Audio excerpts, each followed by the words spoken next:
தமிழகம் எங்கும் கிளைகள் கொண்ட Annamal institute of hotel management and hospital management படிப்பில் சேர்வதற்கான அட்மிஷன் நடைபெறுகிறது. பாகிஸ்தான் மீது இந்தியா ஆபரேஷன் சிந்தூர் என்ற நடவடிக்கையை மேற்கொண்ட போது தென்னிந்திய நகரங்களை தாக்க பாகிஸ்தான் திட்டமிட்டதாக கூறப்படுகிறது. பாகிஸ்தானின் இந்த முயற்சியை இந்தியா எப்படி முறியடித்தது பார்க்கலாம். ஆபரேஷன் சிந்தூர், அதற்கு எதிர்வினையாக பாகிஸ்தானினுடைய தாக்குதல்கள், இது எல்லாமே ஏதோ வட இந்திய மாநிலங்களில் தான் நடந்ததுன்னு நம்ம எல்லாரும் நினைக்க, பாகிஸ்தானோ தென்னிந்தியாவில் உள்ள சில முக்கியமான நகரங்கள், குறிப்பாக மும்பை மீது தாக்குதல் நடத்த திட்டமிட்டது. ஆனால் அந்த திட்டத்தை முன்கூட்டியே அறிந்து இந்தியா செய்த காரியம்தான் இந்தியாவினுடைய போர் வீரராக கருதப்படும் ஐஎன்எஸ் விக்ராந்த். தென்னிந்தியாவின் காப்பான் ஐஎன்எஸ் விக்ராந்த், அரபிக் கடலினுடைய அரசன்.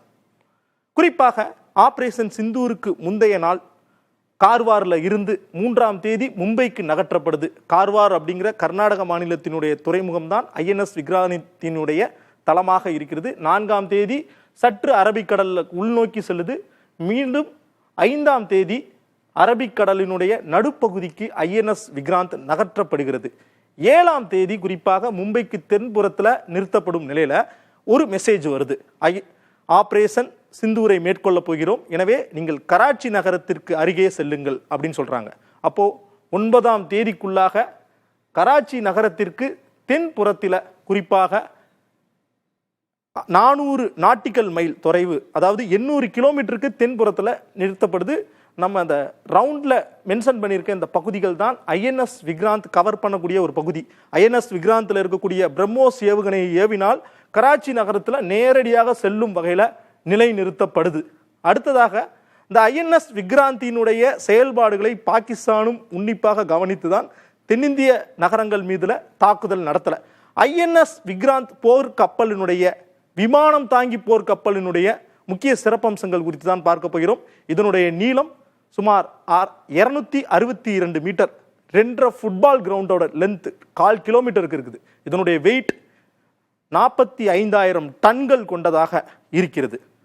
அடுத்ததாக இதோட வேகம் மணிக்கு 56 கிலோமீட்டர் வேகத்தில் போகுது. 45,000 டன்னையும் சுமந்து கொண்டு 56 கிலோமீட்டர் வேகத்தில் போகுது. இதில் மொத்தமாக 36 ஏர்கிராஃப்டை நிறுத்த முடியும், விமானங்களை நிறுத்த முடியும். என்னென்ன விமானங்கள் பார்க்கலாம். குறிப்பாக MiG-29K அப்படிங்கிற ஒரு விமானம், ரஃபேல் எம் உள்ளிட்ட விமானங்களை நிறுத்த முடியும். இது மட்டும் இல்லாது HAL நிறுவனத்தினுடைய ஹெலிகாப்டரையும் நிறுத்த முடியும். இந்த ஐஎன்எஸ் விக்ராந்தில் ஆயுதங்களும் இருக்கிறது. குறிப்பாக வெர்டிக்கல் லிஃப்ட் சிஸ்டம் என கூறப்படுகின்ற இந்த 32 பீரங்கிகள் மாதிரி இருக்கும். இதன் மூலமாக தாக்குதலும் நடத்த முடியும். ஒட்டுமொத்தமாக இதனுடைய விலை இந்திய மதிப்பில் 23,000 கோடி. இந்தியர்களால் உருவாக்கப்பட்டது. மேக் இன் இந்தியா திட்டத்தின் கீழே 2009ஆம் ஆண்டு இந்த ஐஎன்எஸ் விக்ராந்த் கட்டுவதற்கான பிளான் பண்ணுறாங்க. 2022 கமிஷன் ஆகுது. அப்போதான் இது நாட்டிற்கு அர்ப்பணிக்கப்படுது. இதில் இருக்கக்கூடிய பணியாளர்கள் சுமார் 196 அதிகாரிகளும் 1449 மாலுமிகளும் இருக்கிறாங்க. விமானம் தாங்கி போர்க்கப்பல் என்பது கடற்படையினுடைய வலிமை மட்டுமல்லாது அதில் விமானத்தையும் நிறுத்த முடியும், தரைப்படைகளையும் அதில் இருந்து சுமந்து கொண்டு நாட்டை பாதுகாக்க முடியும். இந்த ஒரு கடினமான ஒரு சூழல்ல ஐஎன்எஸ் விக்ராந்த் இந்த நாட்டின் ஒரு பாதுகாப்பு அரணாக இருந்திருக்கிறது அப்படிங்கிறது தான் இந்த கதை நமக்கு உணர்த்தக்கூடியதாக இருக்கிறது. ஐஎன்எஸ் விக்ராந்த் கப்பலினுடைய ஒரு முக்கியமான ஒரு மோட்டோவாக என்ன சொல்றாங்க அப்படின்னா, நீங்கள் எங்களுக்கு எதிராக போராடினால் நாங்கள் முறியடிப்போம், வெல்வோம் என்பதுதான்.